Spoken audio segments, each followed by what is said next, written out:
कलयुग में मात्र सुमरन का करने का, राम नाम जप करने का आधार बना दिया मात्र, नहीं तो त्रेता सतयुग में जीवन बीत जाता था,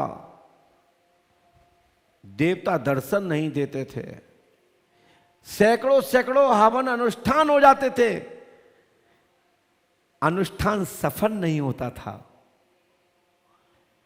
हजारों हजारों टन घी घृत सामग्री जला दी जाती थी, परिणाम नहीं आता था, शरीर जर्जर बिल्कुल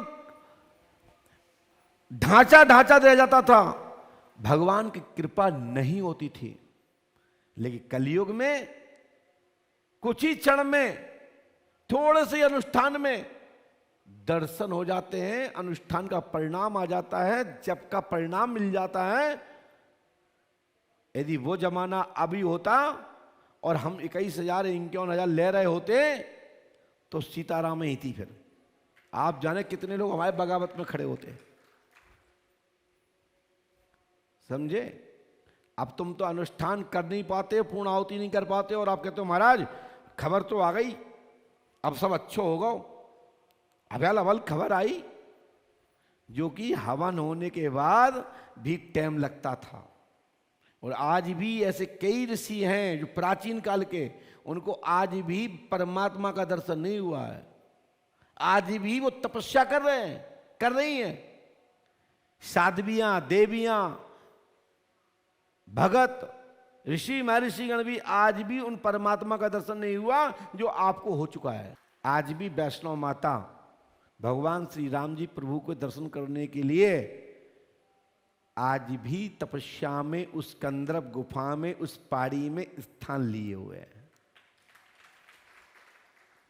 और हम और आप लोग, जिसमें माता जी रहती हैं, उसमें हम लोग घूमने जाते हैं, दर्शन करने जाते हैं, इंजॉय करने जाते हैं। बहुत लोग ऐसे हैं कि वाह चलो आज चलें, पत्नी को ले गए, बच्चों को ले गए, दोस्त को ले गए, फ्रेंड को ले गए, घुमा के आ गए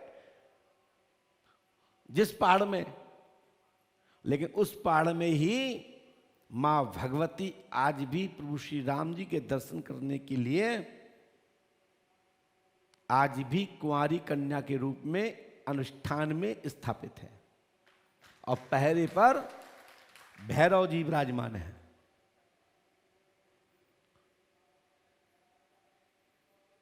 आप लोग बहुत सहज हैं, पर्चा बनवाते हैं, एक नंबर एक पर्चे में समझ नहीं आया तो दूसरे के लिए बैठ जाते हैं, दूसरे पर्चे में समझ नहीं आया तीसरा पर्ची कटवा लेते हो पूछने के लिए, तीसरे में समझ नहीं आया तो चौथा कटवा लेते हो।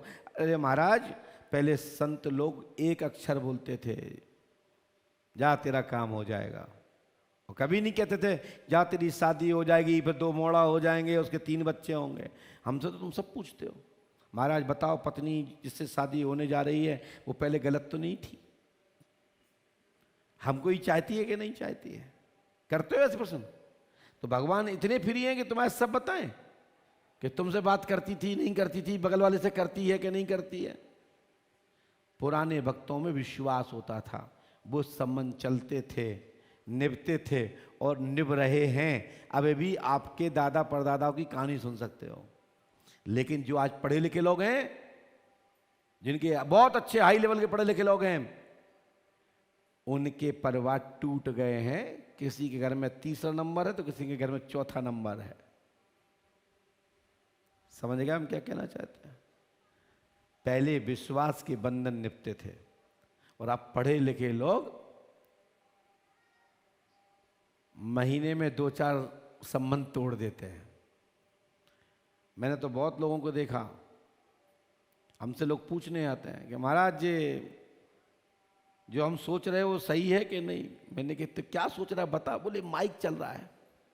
तो मैंने कहा हम पागल हैं माइक से बोल दें, है हमारी आवाज चली जाए माइक में, तुम आप ये बोलना नहीं चाह रहे। महाराज थोड़ा माइक बंद कर दो तो बता दे। नहीं बताओ। बोले महाराज मुझे डाउट है कि मेरी पत्नी, हमें तुम्हें कैसे पता? बोले महाराज डाउट है। तो मैंने कहा इसका कोई थर्मामीटर है क्या? विश्वास ही जीवन का थर्मामीटर है। और सच्चा प्रेम ही तुम्हारे जीवन का नींव का एक स्तंभ और भगवान शिव भगवान राम की तरह पूज्य मूर्ति है। तो इसको पूजिए, विश्वास रखिए। विश्वास रखने में ही परमात्मा की प्राप्ति होती है, और विश्वास रखने से ही घर में पवित्रता और घर में शांति और घर में आनंद तभी मिलता है जब विश्वास होता है।